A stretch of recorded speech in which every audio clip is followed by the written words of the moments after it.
Soon is only about 45–50%. They are Tajiks, they are Hazara, they are Uzbeks.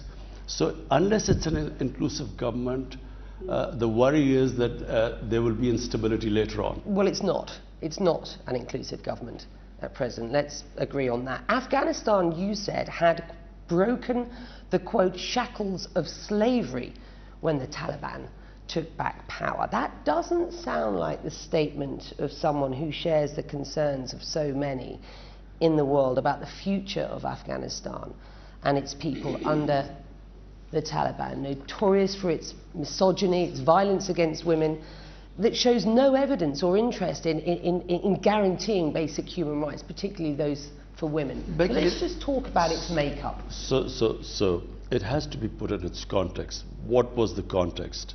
I spoke. We were, for the first time in history, in '74 history of Pakistan, we had what we called was trying to get rid of the colonial system of education. So colonial system of education was a tiny elite had this colonial English medium education and the masses had another Urdu medium education. And this created two classes. And so for the first time we had a unified curriculum in our history. And what I was trying to say was that mental slavery, which comes from the colonial form of education, is much worse than physical slavery. And one line I gave example of, in Afghanistan they have got freedom. Now, I never quite understood what was the issue behind it, because when the British left, it was freedom for Afghanistan. When the Soviets left, it was freedom.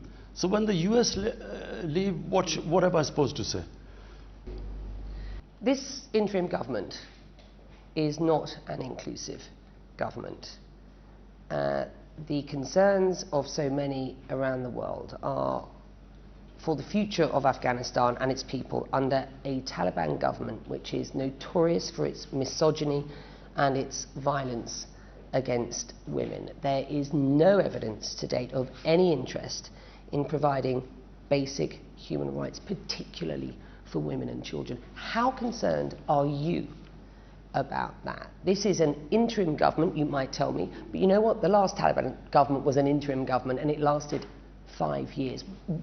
So how concerned are you? And what are you going to do about it? Look, Becky, where Afghanistan goes from here, I'm afraid none of us can predict. We can hope and pray that there's peace after 40 years, that the Taliban, what they have said, that they want an inclusive government, they want women rights in their own context, they want human rights, they've given amnesty. So far what they have said, clearly they want international acceptability. They did not go for international acceptability when they were between 1996 to 2001. This time, clearly they're making the statements where they want this acceptability. So we should try and incentivize them in that direction. But there's another fallacy. Afghanistan cannot be controlled by outside. They have a history. No puppet government in Afghanistan is supported by the people. It gets discredited amongst the people. So rather than sitting here and thinking that we can sort of control them, we should incentivize them.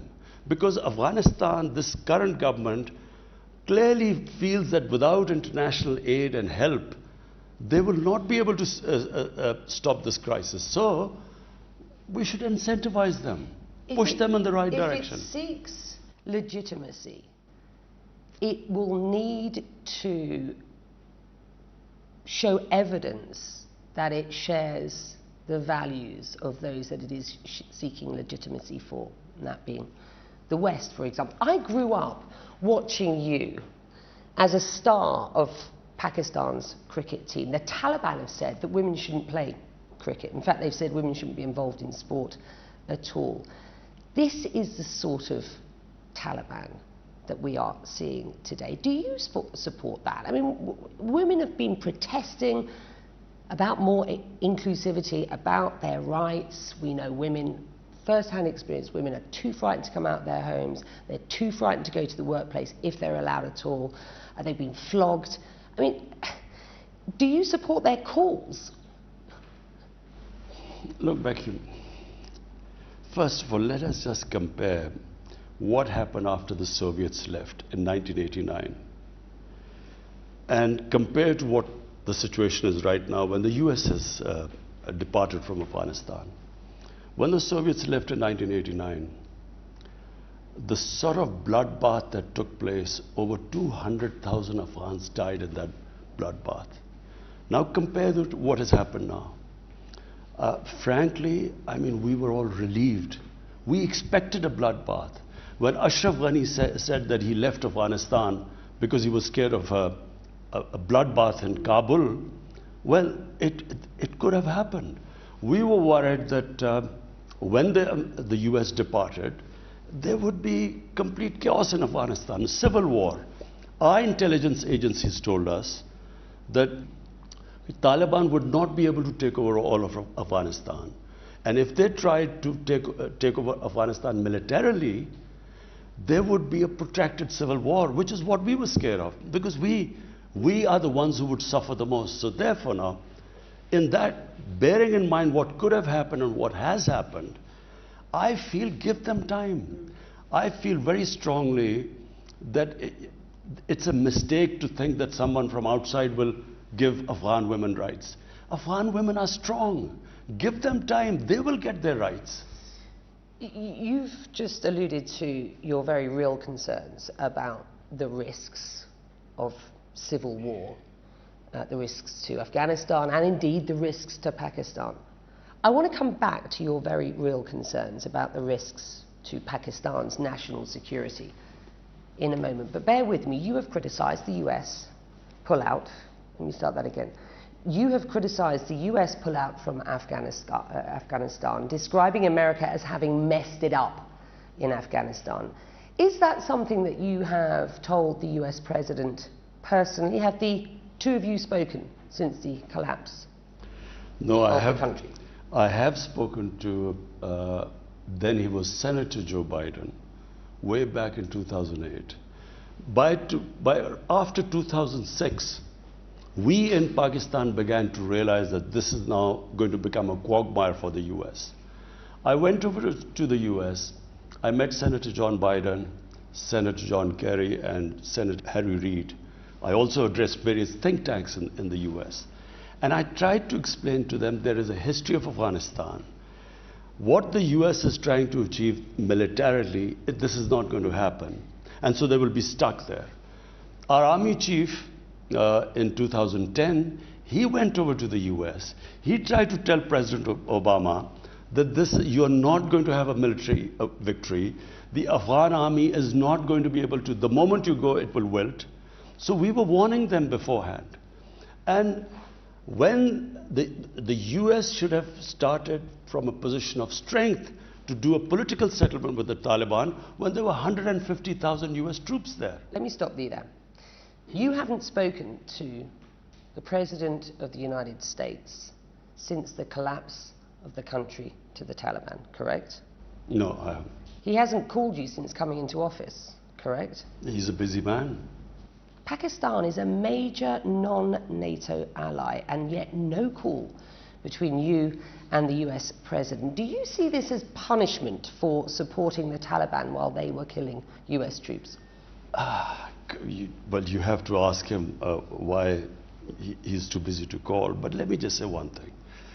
I heard this, the Senate hearing going on, which Secretary Blinken was asked all these questions.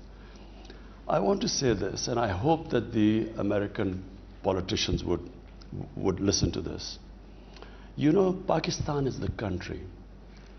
Just because we sided with the US, we became an ally of the US after 9/11 in the war in Afghanistan. The suffering this country went through. At one point, there were 50 militant groups attacking our government. In the 80s, Pakistan joined the US against the Soviets. We trained the Mujahideen to do jihad in Afghanistan. Amongst them was Al-Qaeda, were Taliban were part of the Mujahideen groups. We trained them that foreign occupation, fighting against them, is a sacred duty. It's jihad, it's a holy war. Fast forward to 9/11, US needs us in Afghanistan. They asked us to join us. A lot of people said that we were abandoned in 1989. The US, after the war was over, left, sanctioned Pakistan. So come 2001, George Bush asked Pakistan to help. And he famously said, we will not abandon Pakistan again. Pakistan joined the US war in Afghanistan. Was I the Prime Minister? I would never have done that. Firstly, the same Mujahideen, now we are telling them because US has invaded Afghanistan, now it's terrorism. They turn against us. Then all the tribal belt of Pashtuns on our side of the border, the Pashtun nationalism kicked in. So they had all sympathies with the Taliban, not because religious ideology, because of Pashtun ethnicity. So you must understand what happened. No, I really want people to know. They turned against the Pakistan army as collaborators. So the jihadis turned against us, the Pashtuns turned against us, and the more we tried the military operations in civilian areas, the more collateral damage, the more. So we had 50 militant groups attacking us. And on top of it, they must also know, there were 480 drone attacks by the US in Pakistan. Only time a country has been attacked by its ally. So we almost went under. Had it not been for our army, a disciplined army and best intelligence agencies, you know, we lost 80,000 people. 80,000 Pakistanis died in it.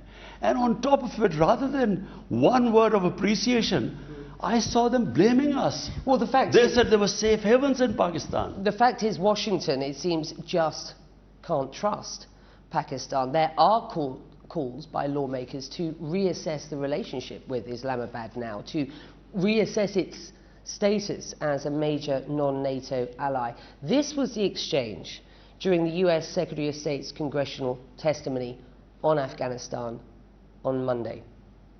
Republican Keating, we used to hear we had a complicated relationship with Pakistan. I would say it is duplicitous. Antony Blinken agreed with the assessment of the role that Pakistan has played over the past 20 years. This is the top diplomat, the US Secretary of State, and he went on to say this, Prime Minister, it's been a role that has involved hedging its bets constantly about the future of Afghanistan. It's one that involved harbouring members of the Taliban, including the Haqqanis. Is that true? And what's your response? They are ignorant. I was listening to them. I have never heard such ignorance. They are absolutely clueless, number one, about what happened in Afghanistan. They were all in a state of shock. We knew, as I said, in 2008, when I met Senator Joe Biden and John Kerry, then I told them that they were not winning. Hold on. This is, Becky, it's very important. When our army chief went in 2010, he again explained to President Obama that you're not winning this war. And he said, and this is the important thing. He said, you are going to leave Afghanistan. We will be left with the mess you leave behind. What you are expecting us to do, we cannot do. What they were expecting, what they expecting at the Afghan government? The Afghan government wanted Pakistan to win the war in Afghanistan for them. Pakistan, the state of Pakistan was under attack for being ally of the US. We were now supposed to take on also the Afghan Taliban. I was asking you for your response to Blinken's words specifically. He said Pakistan's role has involved hedging its bets constantly about the future of Afghanistan. It's one that involved harbouring members of the Taliban, including the Haqqanis. Over the past 20 years, sir, the Haqqani Network has been responsible for some of the deadliest terror attacks in Afghanistan's history. It has killed hundreds of Western troops and thousands, let me finish, of Afghan people. In 2011, you will be aware that General Mike Mullen said the Haqqani Network acted as, quote, a veritable arm of Pakistan's intelligence. This is a group that now has 4 members in key roles in the Taliban government. Is it any wonder that there is a trust deficit between the West and Pakistan? It is complete ignorance. The Americans did not understand what the Haqqani Network was. Haqqani is a tribe. It's a Pashtun tribe living in Afghanistan. What they are a terrorist organization prescribed and designated by the US and the UN, so with respect. All very well calling them a terrorist organization, but do they know the origins of the Haqqani tribe? No, it is very important for us to explain to them. We have been trying to explain to them. The Haqqani tribe lives in Afghanistan. 40 years ago, when the Afghan Jihad took place, we had 5 million Afghan refugees in Pakistan. Amongst them were a few of the Haqqanis. And the Haqqanis were Mujahideen, were fighting the Soviets. So once the Soviets left and civil war broke out, we still had 3 million refugees in Pakistan. So in those refugee camps, and when they say safe havens, what are these safe havens? I mean, I noticed them calling the area of Pakistan along the border of Afghanistan had the heaviest surveillance by the United States drones.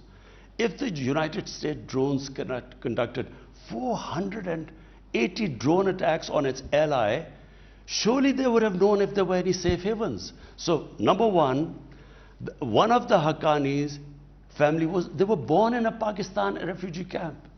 So, what they were asking us was that in these refugee camps, 3 million people living in the refugee camps, we were supposed to check which one of them was Taliban and which not. That doesn't deny the fact that the Pakistan Intelligence Agency has been funding and supporting the Taliban through the Haqqani Becky, Network. funding. You know the total budget of Pakistan? It's $50 billion for 220 million people. $50 billion. Americans were spending $300 million a day. They spent $2 trillion. Did we have the capacity to fund another war? We can barely meet our own expenses. Let me put this to you. The term duplicity has been used now a number of times with regard the role that Pakistan has played over the last 20 years. Osama bin Laden was hiding in Pakistan and killed in 2011 near a Pakistani military city base. Many Americans categorize Pakistan's role in Afghanistan post 9/11 as duplicitous. I put it to you again. Is it any wonder that there is a trust deficit between Pakistan and the West? And what are you going to do about it? Do you know, Becky, I blame First General Musharraf. He should have never taken us into this war. Taliban, whatever you say about a government, and a relationship between governments are because of interests. Taliban was a pro-Pakistan government. We helped the US dislodge a pro-Pakistan government and replace it by a pro-Indian government. And unfortunately, General Musharraf did this, not for the interest of the people of Pakistan. Because we, as a result, we also, as I repeat, had a civil war. We were attacked, considered collaborators by the Pashtuns and by the Mujahideen. So listen, General Musharraf wanted acceptability from the US. So he went against Pakistan's interest to support the US. Then, unfortunately, we had 2 crooked leaders who had billions trashed abroad, who never ever stood up for Pakistan's interest. So here we were losing people, 80,000 Pakistanis dying to side with the Americans. On top of it, we are called that we are playing a double game. Pakistan was trying to save itself. Listen, Becky, you have to understand this. 50 different militant groups were attacking the state of Pakistan. I repeat, if we did not have a disciplined army and intelligence agency, we were going under. And on top of it, we had Americans doing these drone attacks. Reprisals from the drone attacks were on the state of Pakistan. All the collateral damage they took avenged against us. On top of it, They wanted us to take on the Afghan Taliban. Afghan Taliban weren't attacking us. And I wish, if I was in government, I would have told the US that we are not going to take them on militarily, because first we have to save the people. My responsibility would have been to the people of my country. I cannot destroy my country to fight someone else's war. Let's talk about this Haqqani Network and its relationship with the ISI, because you have admitted that Pakistan's intelligence agency has close ties to the Haqqani Network. You have said in the past that you're not sure why the US hasn't leveraged those connections to get the Taliban effectively to the negotiating table. You've always supported dialogue with the Taliban. How much do you, sir, support their ideology, and what is your red line? The strict interpretation of Sharia law as we are seeing it acted out in Afghanistan today? Becky, let's take two different things you've said. Pakistan's ties with the Afghan Taliban, Pakistan's intelligence agencies. Intelligence agencies' job is to have connections with everyone. They speak to everyone. The US CIA would be speaking to Taliban. You know, they have to. That's the job of intelligence agencies. Question is, was Pakistan in a position to take military action against the Afghan Taliban when it was already being attacked from inside? The Pakistani Taliban were attacking the state of Pakistan. You know, General Musharraf, there were 2 suicide attacks, insider attacks, because there were sympathies for the Mujahideen from within the army. So 2 suicide attacks on him. Benazir Bhutto was assassinated by the Pakistani Taliban because she was considered a collaborator with the US. So was Pakistan in a position to then take on the Afghan Taliban? Our heads of state should have clearly stated. They should have told the Americans, this is what we can do, this is what we can't do. I would have done that. Where we lost out was we had these weak, corrupt heads of states who did not stand up to the US. So let me just clarify about the Haqqani. Haqqani tribe is in Afghanistan. It's a tribe there. Some of the Haqqani leadership one was born in a Pakistani refugee camp. So, and they go back and forth across the border. There is no border. There was never any border. The border between Pakistan and Afghanistan, the Durand line, there was no. My government is the first time we have fenced that border. This is the first time. So that's one aspect. Now you talk about the ideology of Taliban. My ideology is in Pakistan. We follow what we consider our Sharia. We are following our line. So let the Taliban, what we hope is, in time, they will, you know, with a consensus, with an inclusive government, they will evolve. But Becky, have we got any choice right now? Now tell me, if you do not back this government and do not help the people of Afghanistan right now, it's not a question of Taliban, it's people of Afghanistan. If the world international community does not help them, what choice have we got? In an op-ed in the Washington Post in June, you wrote, quote, "In the past, Pakistan made a mistake by choosing between warring Afghan parties. But we have learned from that experience." How? Because your critics suggest that a, quote, "victory for Pakistan in Afghanistan," which is what many say is the case, is Pyrrhic. That playing a double game has now created blowback in terms of your own national security. Becky, in the 90s, Pakistan backed one of the factions, the other faction, Northern Alliance, so Ahmad Shah Massoud, then went against Pakistan. I felt it was a big mistake. I felt Pakistan should never have had any favorites. I feel that the Afghan people cannot be controlled from outside. So therefore, whoever is a government in Afghanistan, we should just deal with them. And my government, we reached out. I called Ahmad Shah Massoud's brothers over, invited them over to Pakistan. We told them exactly the same thing. We called the Hazara community, Uzbeks.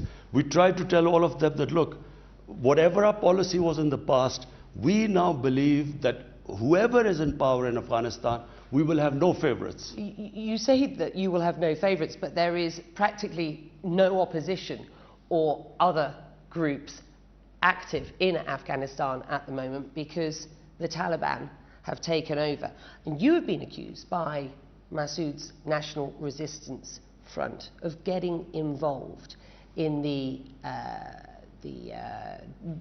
damage and destruction that's been done to their group in Panjshir. Has Pakistan been providing drones in that conflict, that part of the conflict? Becky, do you know, we are as shocked and surprised as everyone of what has happened in Afghanistan. Our intelligence agency, ISI, gave us a report that number one, that the Afghan government, after the US leaves, would last for months afterwards. But they would fall, but it would last for months.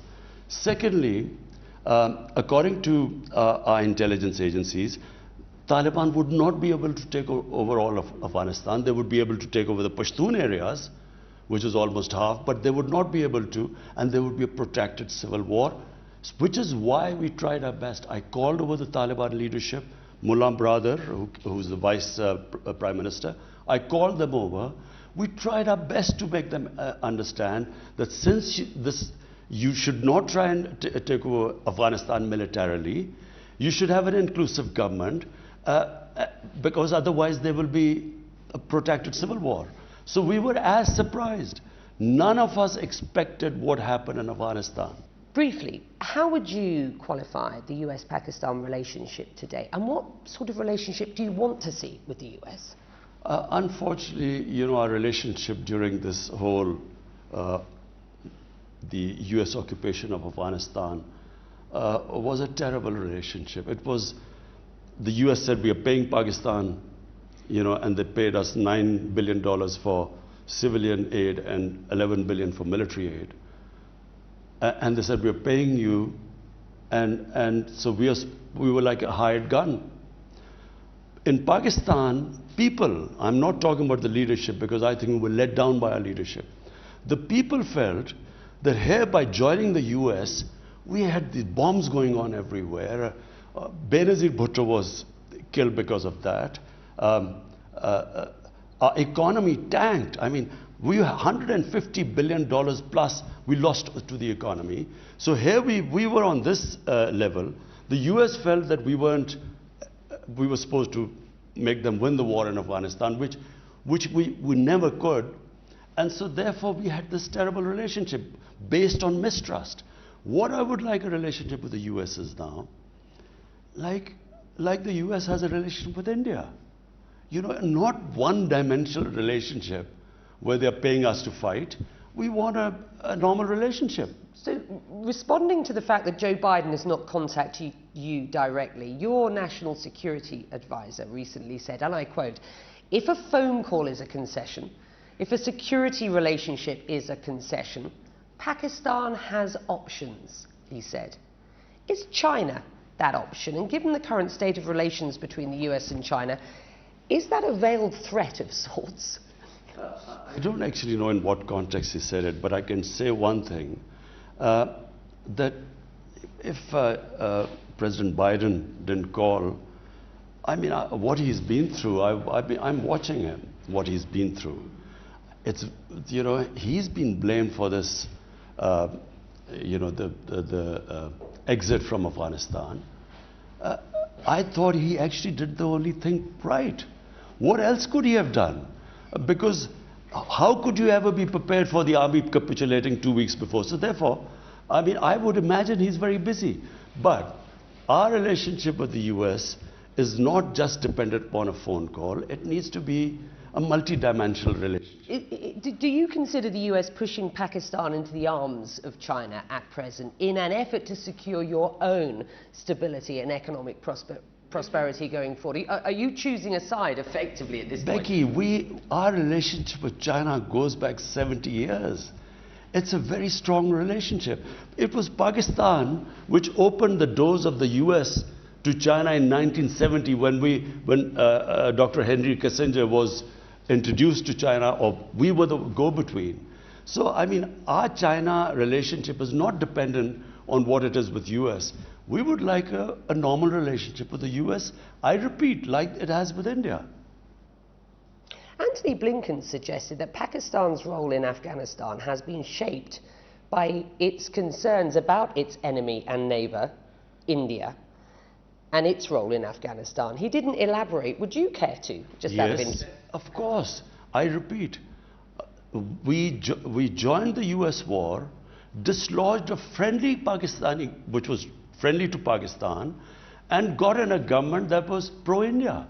And India conducted a series of terrorist attacks within Pakistan. They backed Taliban, the Pakistani Taliban. They backed the Baloch terrorists, and they conducted a series of attacks. Recently, there was an attack on the Chinese, a terrorist attack. We know it was through Pakistani Taliban who were backed by the Indians. So, yes, it was. Look, a country 7 times the smaller of its eastern neighbor, 3 wars fought with them, and then in Afghanistan with 2,600 kilometer border with Pakistan. If a pro-India government comes in, obviously for the security of Pakistan, there was this worry that we would be hemmed in from both sides. Does it worry you, the anti-China protests you're seeing here in Pakistan today, as you move towards better relations and increased relations with China? Sorry, anti-China. You know, you do see Pakistan's population not as twinned at the hip, as it were, or as enthusiastic about the prospect of further relations with China. Perhaps more so, certainly less so than the establishment. The people of Pakistan have the great. You know why people of Pakistan have this deep relationship with China? Because in 1962 there was a war between India and China. Then again, when India was threatening us in Kashmir, there was this India-China had this standoff. People of Pakistan feel that China in all our difficult times has stood with us. So, I mean, if one of the few countries that the people in Pakistan have this close affection to is China. I want to talk about women's rights, Prime Minister. In your 2018 party manifesto, you devote a whole section to women. Quote, "We will effectively implement initiatives to increase women's access to education, healthcare, economic opportunity and legal protection."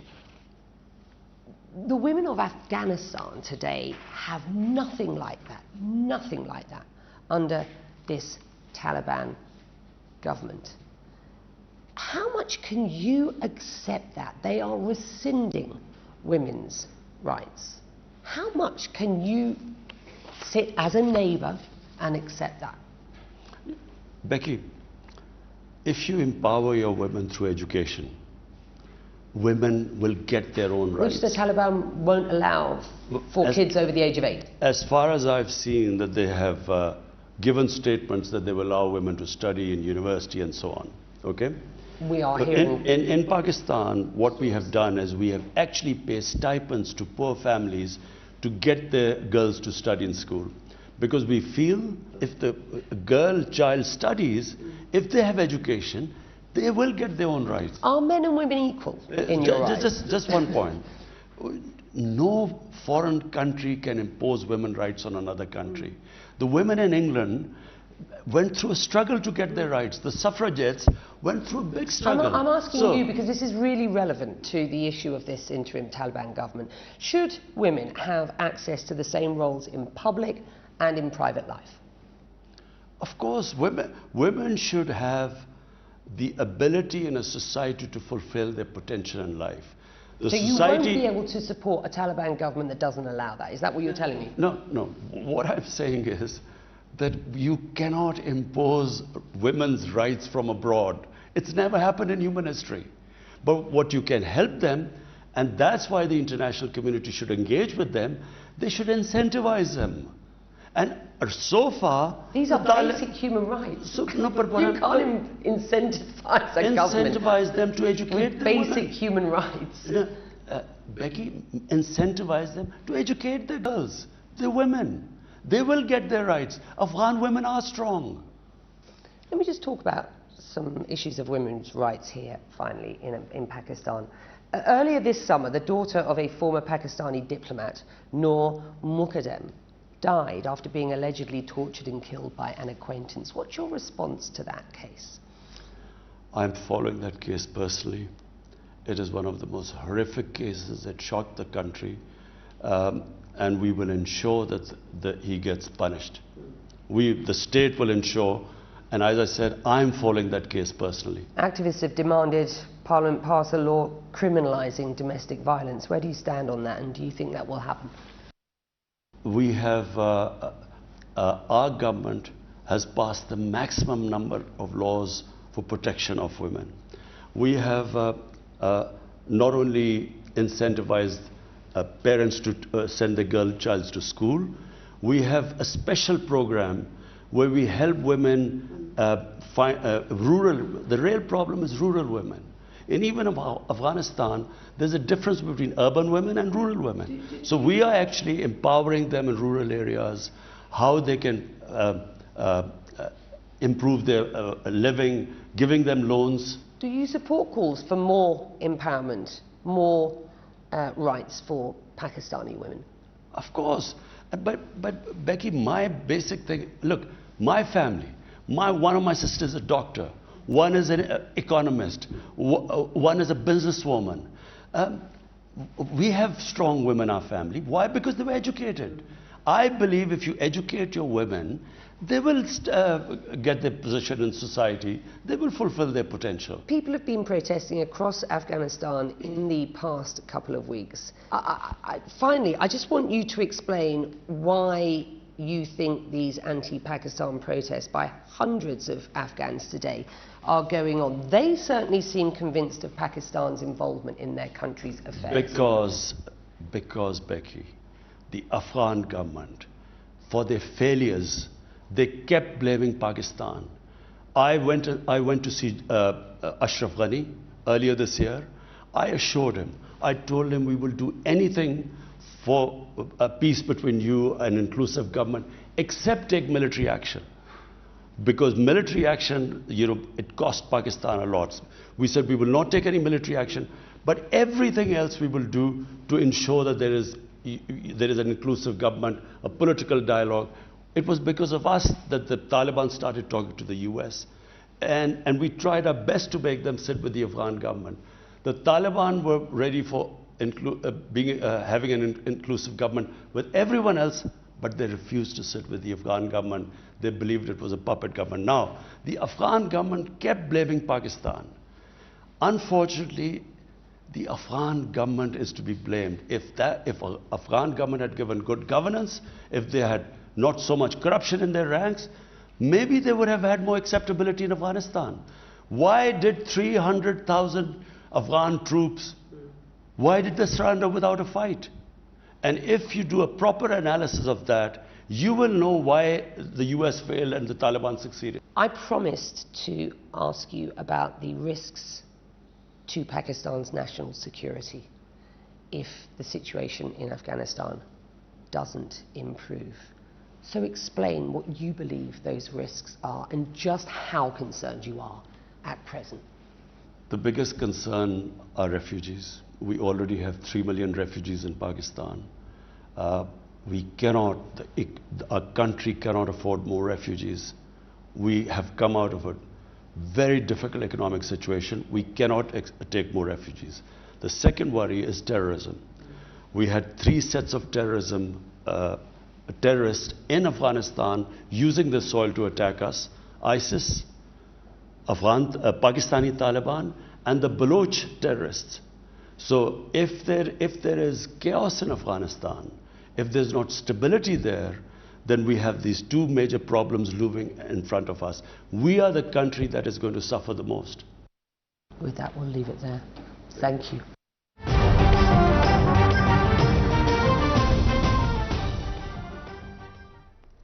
वज़ीर आज़म इस्लामी जमहूरिया पाकिस्तान जनाब इमरान खान का अमरीकी नशरियाती इदारे CNN को दिया गया खुसूसी interview आपने मुलाहिजा किया, जिसमें वज़ीर आज़म इमरान खान ने अफगानिस्तान के हवाले से किए गए अहम सवालात के जवाब दिए। वज़ीर आज़म इमरान खान ने कहा कि अफगानिस्तान तारीख के अहम दोराहे पर है और सूरत हाल परेशान कुन है। आलमी बिरादरी ने अगर तवज्जो ना दी तो फिर इंसानी बहरान पैदा हो सकता है। और एक सवाल के जवाब में वज़ीर आज़म इमरान खान की जानिब से यह भी कहा गया कि अफगानिस्तान